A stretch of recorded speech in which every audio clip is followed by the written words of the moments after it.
Praise the lord. చేరువచ్చిన మీకు అందరికీ ప్రభువైన యేసుకృష్ణ శుభాలు తెలియజేయుచున్నాను.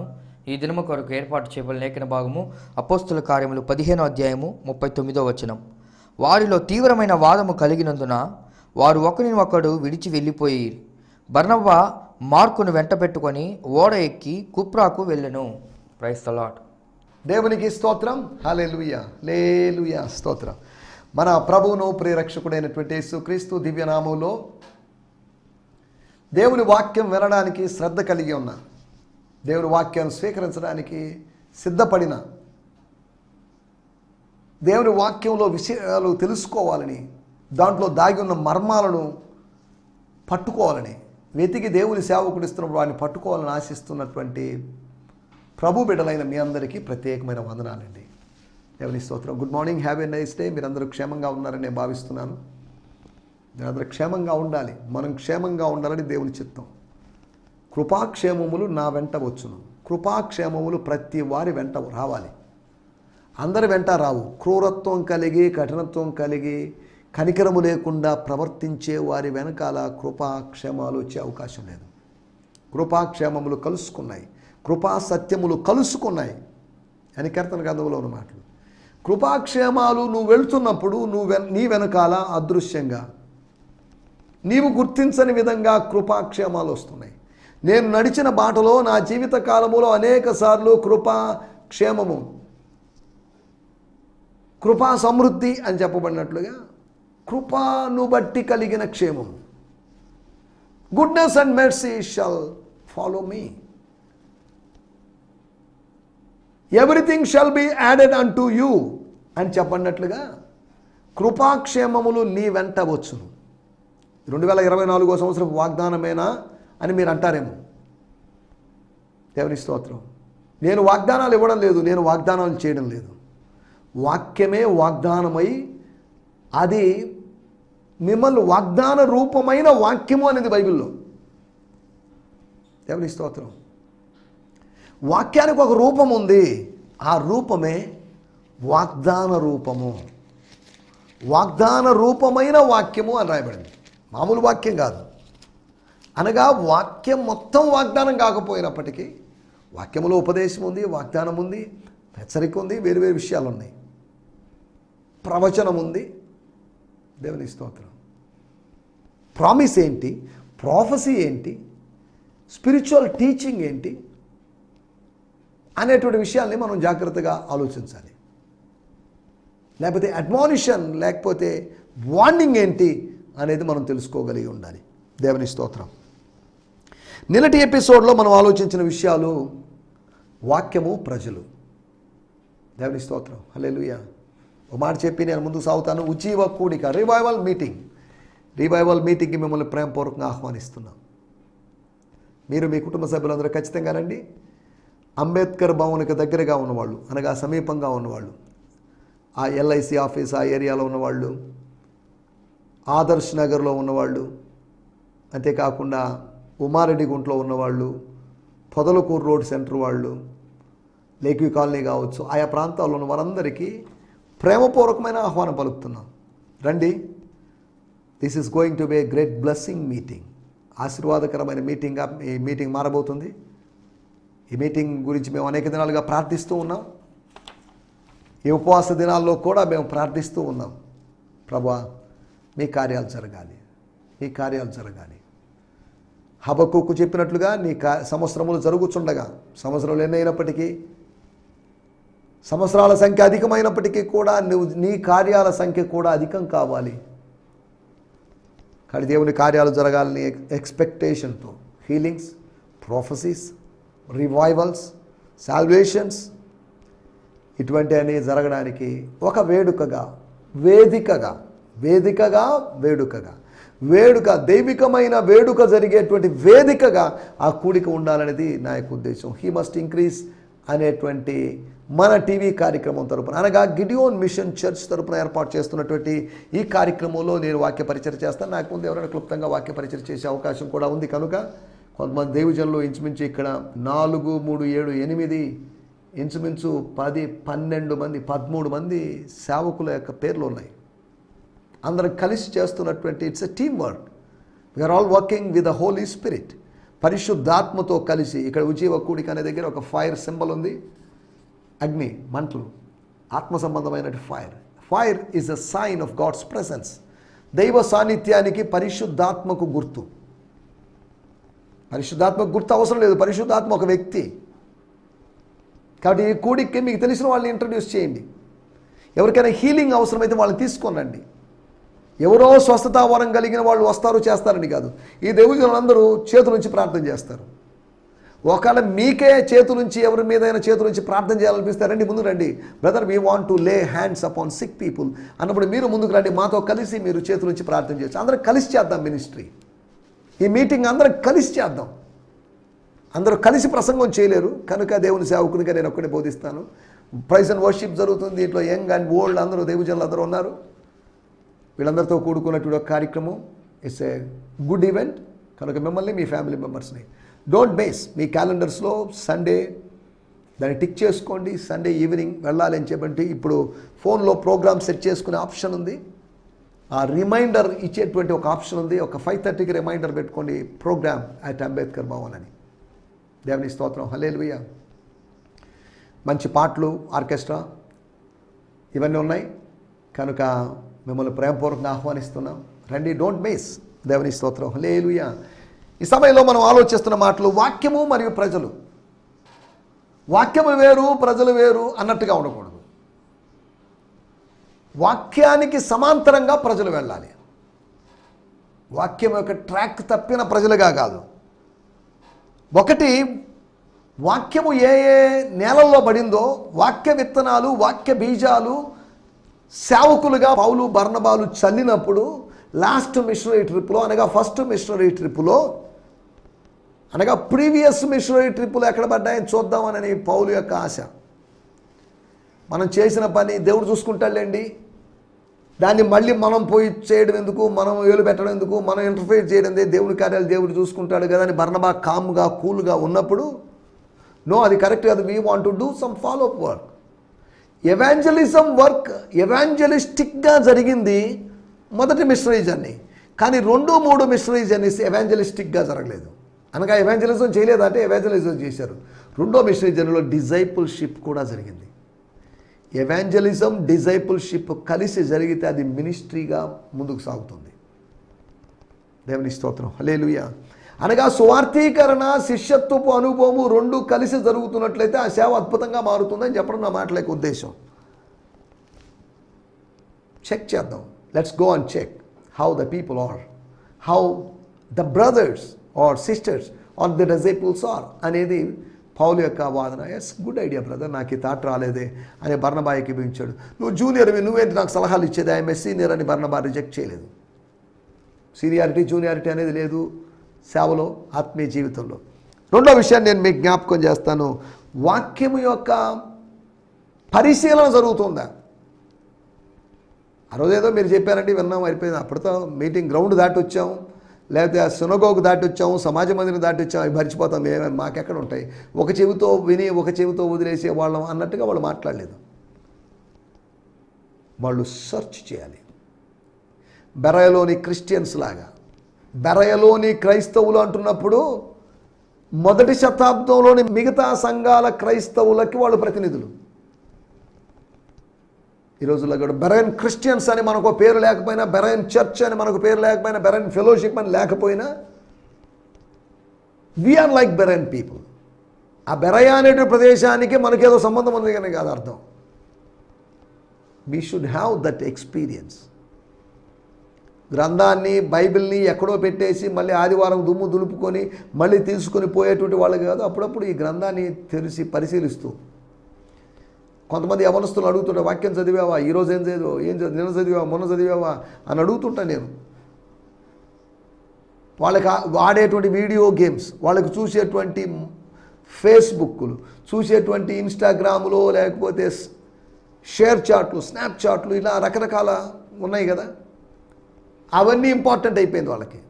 కానీ స్తోత్రం, దేవుని వాక్యాన్ని మీరు ఇంపార్టెంట్గా భావించాల్సిందిగా కోరుతున్నాను. 3వ విషయము, దేవుని వాక్యాన్ని విడిచిపెట్టకుండా ఉన్నారా? ఫస్ట్ సారి వచ్చినప్పుడు విడిచిపెట్టారు, రెండోసారి చెప్తున్నాం విడిచిపెట్టద్దు. మీ మనసులో ఉంచుకోండి. వాక్యమందు నిలిచి ఉండండి. నా మాటలు ఎవరి యందు నిలిచి ఉంటాయో వాళ్ళని అడగండి, వాళ్ళకి ఇష్టం వచ్చింది అడగండి, వాళ్ళకి తోచింది అడగండి అన్నట్టుగా ప్రభు అన్నాడు. తర్వాత 4వదిగా వాక్యము విజయవంతమైందో లేదో. వాక్యము విజయవంతం కాదా? అవుతుంది. కానీ మార్కు సువార్త 7వ అధ్యాయం ప్రకారం వ్యర్థమైన పారంపర్యాచారం వలన వాక్యాన్ని నిరర్థకం చేస్తున్నారు చాలామంది. ట్రెడిషన్స్ వలన, డిసెంబర్ నెలలో చేసిన ట్రెడిషన్స్ వలన, డిసెంబర్ నెలలో చేసిన సెలబ్రేషన్స్ వలన, 5వ శతాబ్దంలో పుట్టిన క్రిస్మస్, 10వ శతాబ్దంలో పెట్టుకున్న క్రిస్మస్ ట్రీ చూడండి. ఇటువంటి వేరువేరు ఆచారాలు, వాక్యంలో లేనటువంటి ఆచారాలని మనం చేస్తూ, శ్రమదినాలు చేస్తూ, అనగా లెంట్ డేస్ అనే వాటిని ఆచరిస్తూ, ఓ ప్రాంతానికి వెళ్తే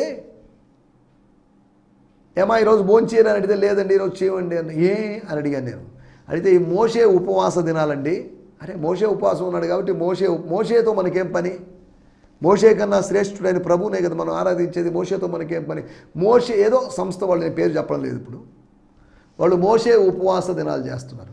అమ్మ శ్రమ దినాలు ఆచరించడమే తప్పని మేము బోధిస్తున్నప్పుడు మళ్ళీ మోషే ఉపవాస దినాలు ఏంటమ్మా ఏంటివి అని వాక్యానుసారంగా కొన్ని మాటలు చెప్పేసి వచ్చాను నేను. వాళ్ళు మళ్ళీ దాన్ని చేస్తున్నారో లేదో నాకు తెలియదు. ఎందుకు చెప్తున్నానంటే మార్కు సువార్త 7వ అధ్యాయంలో వాక్యాన్ని నిరర్థకం చేస్తున్నారు.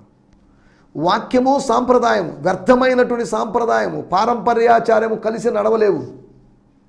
ఈ రెండుకి పొత్తు లేదు. ఉంటే అదన్నా ఉండాలి, ఇదన్నా ఉండాలి. ఈ రెండు ఒకే ఒరలో ఎమడలేవు. దేవుని స్తోత్రం, హల్లెలూయా.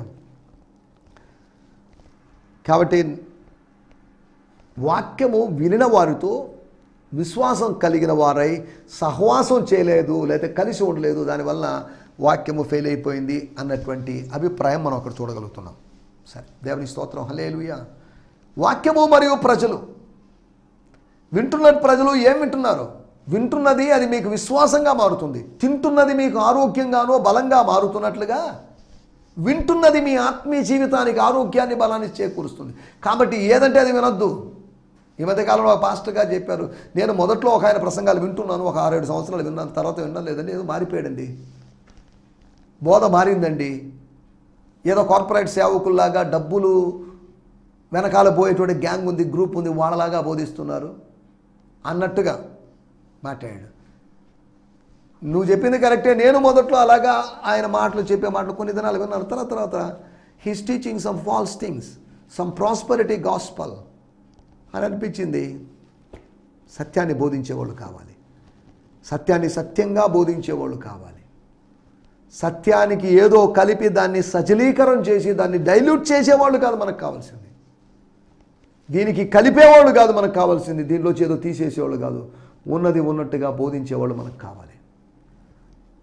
కానీ దురద చెవులు కలిగినటువంటి అంతే దినపు విశ్వాసులు, అంతే దినపు సంఘ సభ్యులు తమకిష్టమైనటువంటి బోధకుల వెనకాల వెళ్తున్నారు. సత్య ఉపదేశాన్ని బోధించే వాళ్ళ వెనకాల వెళ్ళకపోవడం విచారకరం. సరే, వాటిలోకి వెళ్ళలేదు. ఈ సమయంలో మనము దేవుని వాక్యాన్ని ధ్యానించుకుందాం. మరొక పర్యాయము మీకు, మీ కుటుంబ సభ్యులకి, మీ సంఘములోని యవనస్తులకి, మీ కుటుంబంలోని యవనస్తులకి ప్రత్యేకమైన ఆహ్వానం పలుకుతున్నాం. ఒకవేళ మీ స్థానిక సంఘ కాపరిని కూడా మీరు తీసుకొస్తే రండి, పర్లేదు, వారిని కూడా వేదిక మీదకి ఆహ్వానిస్తాం. వేదిక పెద్దది, వేదిక మీద ఇంచుమించు 20 చైర్స్ వరకు వేస్తున్నాం. అంబేద్కర్ భవన్ కనుక మీకు అక్కడ మీటింగ్ పెట్టిన వాళ్ళు అక్కడ మీటింగ్కి వెళ్ళడం తెలుసు, పెద్ద స్టేజ్ కనుక సేవకులందరూ ఉంటారు, అనేక మంది సేవకులు ఉంటారు. అందరూ కలిసి ప్రార్థిస్తూ, ఏకీభవిస్తూ, స్తోత్రం చెప్తూ అందరం కలిసి ఆ కార్యక్రమం జరగబోతుంది. మీ స్థానిక సంఘ కాపరిని కూడా మీరు తీసుకొచ్చినట్టయితే నాకు ముందుగా ఇన్ఫామ్ చేయండి. నేను అక్కడక్కడ తిరుగుతూ ఉంటాను. నేను ప్రసంగ టయానికి అక్కడ వేదిక మీద కనిపిస్తున్నా కనుక చెప్పండి, మా చర్చ్ పాస్టర్ గారిని మేము చెప్పాము, తీసుకొచ్చామని చెప్పండి. వారిని ఆహ్వానిస్తాం. చివరనే కాదు, ముందుగా చెప్పగలిగితే వారిని మా బ్రదర్స్ అధ్యక్షత వహించే వాళ్ళు కానీ ఇతర పాస్టర్లు కానీ వాళ్ళని వేదిక మీదకి ఆహ్వానిస్తాం. ఎందుకంటే దేవుని సేవకుడిని గణపరచాలి. దేవుని ప్రజల క్షేమం కొరకై, దేవుని ప్రజల క్షేమాభివృద్ధి కొరకై దేవుడు పంపించిన దేవుని దాసుని గణపరచాల్సిన అవసరం ఉంది. సరే, దేవుని స్తోత్రం, హల్లెలూయా.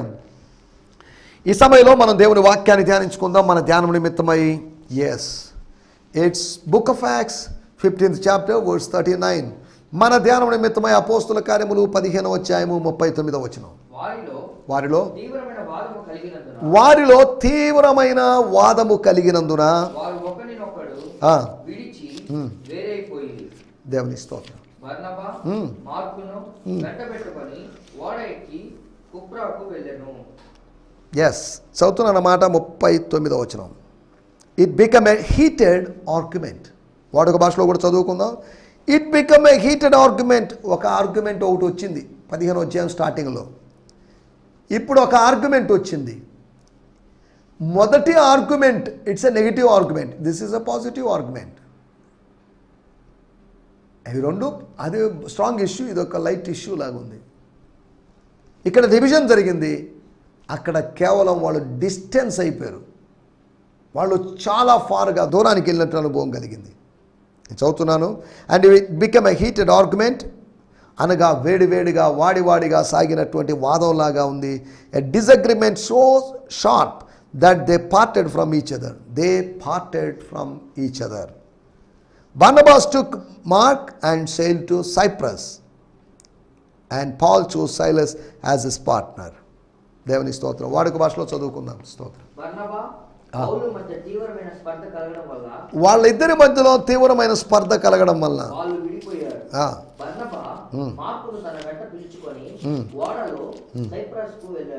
దేవుని స్తోత్రం. హల్లెలూయా. 39వ వచనం నేను చదువుతున్నాను, ఫాదర్స్ లైఫ్ న్యూ టెస్టిమెంట్లోంచి. Therefore an angry argument took place so that they separated from each other. కలిసి ఉన్నవాళ్ళు, కొన్ని సంవత్సరాలుగా కలిసి ఉన్నవాళ్ళు, కొన్ని సంవత్సరాలు అంటే 30-40 సంవత్సరాలు కూడా అని కూడా అనలేము. మేబీ పౌలు 42లో లేకపోతే ఇంకా ముందు 40లో ఆయన రక్షణ పొందాడు అనుకున్నా, ఇంచుమించు ఒక 10 సంవత్సరాల పైన ఉన్నట్టు ఆ స్నేహాన్ని కట్ చేసుకొని they separated from each other. Then Barnabas took Mark with him and sailed across to Cyprus. దేవుని స్తోత్రం. హల్లెలూయా. బర్నబా అనేటువంటి సీనియర్ మ్యాన్, ఆదరణ పుత్రుడు, హెచ్చరిక పుత్రుడు, సన్ ఆఫ్ ఎంకరేజ్మెంట్ అని పిలువబడిన వాడు, అపోస్తులుడైనటువంటి పౌలు, తార్సువాడైనటువంటి పౌలు వీళ్ళు విడిపోయారు. వీళ్ళ శిష్యులు కూడా విడిపోయారు. వాళ్ళిద్దరికి కలిపి ఒక శిష్యుడు ఉన్నాడు. ఆ శిష్యుడు ఎటు వెళ్ళాలో తోచక, మా మామయ్య ఉన్నాడు, మా మేనమామ ఉన్నాడు, ఆయనతో పాటు వెళ్ళిపోతానని వెళ్ళిపోయాడు. బర్నబాస్తో పాటు వెళ్ళిపోయాడు.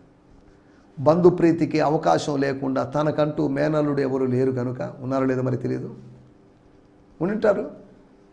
కానీ ఆ మేనల్లుడు మినిస్ట్రీలోకి, బంధుత్వానికి మినిస్ట్రీలో ఒక పాత్ర లేకుండా చేసుకున్నాడు పౌలు.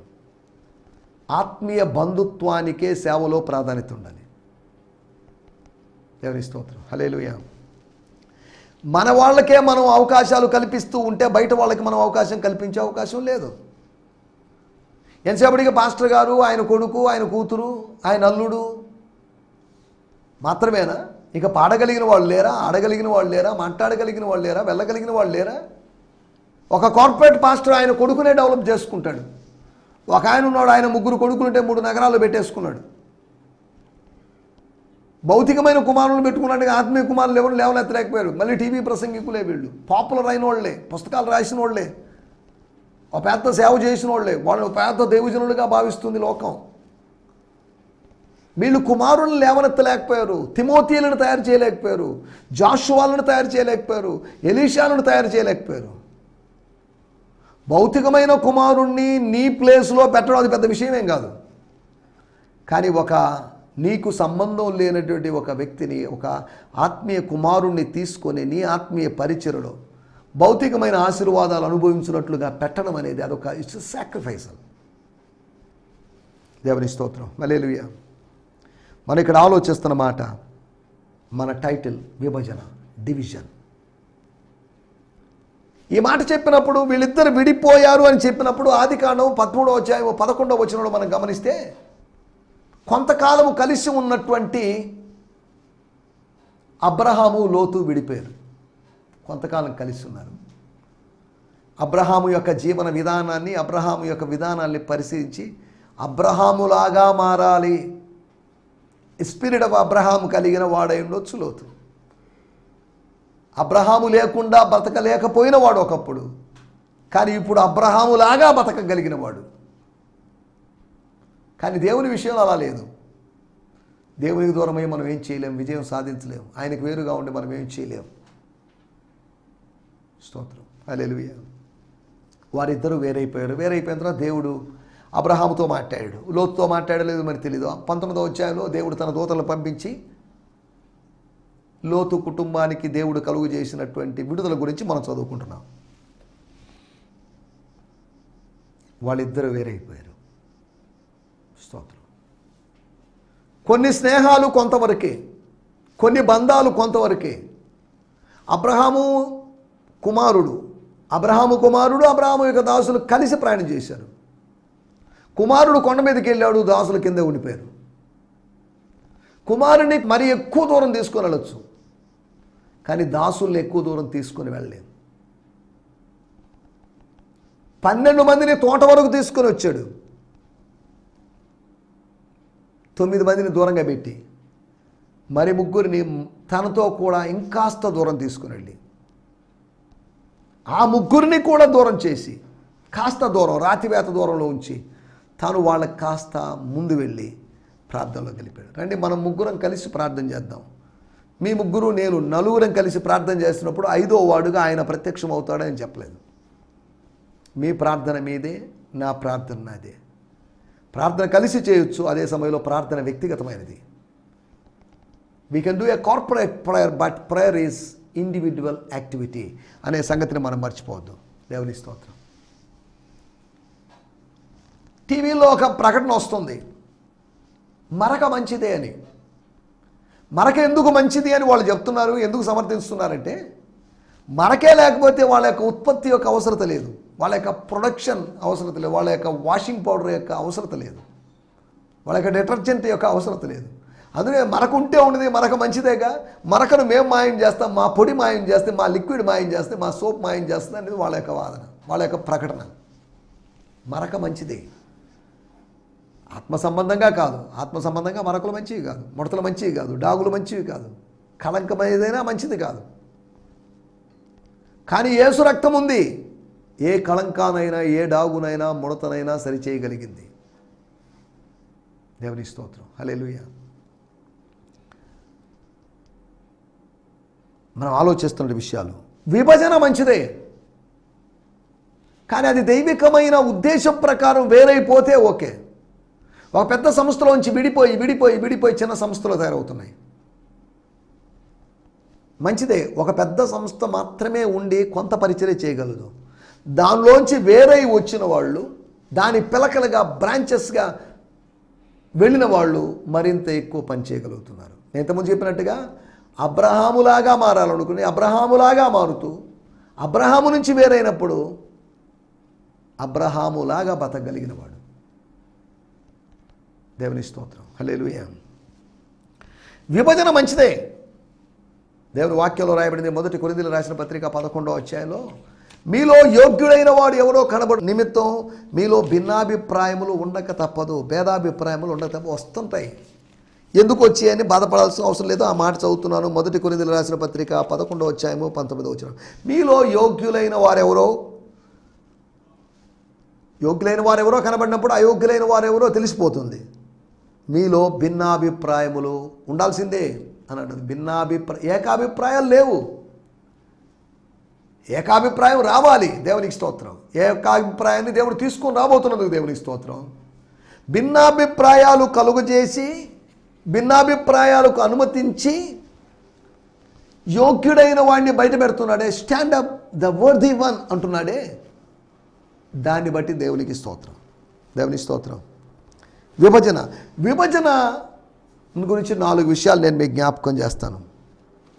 విభజన ఏం చేయకూడదు, విభజన ఎట్టి విభజనగా ఉండకూడదు. 15వ అధ్యాయము 39వ వచనం. చాలండి, మనం మూలవాక్యం కనుక మనం చదవడం లేదు. అక్కడ రాయబడిన మాట, బర్నబా మార్కును పోగొట్టుకోలేక, మేనలుడైనటువంటి మార్కును పోగొట్టుకోలేక, మేనలుడైనటువంటి జాన్ మార్కును పోగొట్టుకోలేక, యెరూషలేములో ఇంచుమించు తన మినిస్ట్రీ కాకపోయినా తాను పాలిభాగస్తుడైనటువంటి ఆ మినిస్ట్రీలో ఆ మినిస్ట్రీకి సంబంధించిన వ్యక్తి అయినటువంటి మార్కుని వెంట పెట్టుకొని ఓడ ఎక్కి సైప్రస్కి వెళ్ళాడు. ఎందుకు వెళ్ళాడు అక్కడికి? కుప్రాకి ఎందుకు వెళ్ళాడు? కుప్రా ద్వీపానికి, ఐలాండ్కి ఎందుకు వెళ్ళాడు అని మనం ఆలోచిస్తే, బర్నబా ఒక సందర్భంలో పౌలు కోసం తార్సు వెళ్ళి కుప్రా దగ్గరికి వెళ్ళాడు. తన మినిస్ట్రీ, తన ఊరిని పరిచయం చేశాడు. ఇది మా ఊరండి, ఎక్కడి నుంచి వచ్చాను నేను, జూయిష్ రూట్స్, జూషి బ్యాక్గ్రౌండ్స్ కలిగిన వాడిని నేను. నీకు ఎలాంటి బ్యాక్గ్రౌండ్స్ ఉందో నాకు కూడా అలాంటి బ్యాక్గ్రౌండ్ ఉంది. నీకు బెంజమినైట్, బెన్యామీను గోత్రపు బ్యాక్గ్రౌండ్ ఉందేమో, కానీ నాకు లేవి గోత్రపు బ్యాక్గ్రౌండ్ ఉంది, నాకు కొద్ది ప్రీస్ట్లీ బ్యాక్గ్రౌండ్ ఉంది. కానీ వాటన్నిటి నేను వదిలిపెట్టాను ప్రభువు కోసం అని చెప్పాడు. ఎందుకు చెప్తానంటే, మొట్టమొదటి విషయం, విభజన వ్యక్తిగతమైన దర్శనాన్ని నష్టపరచకూడదు.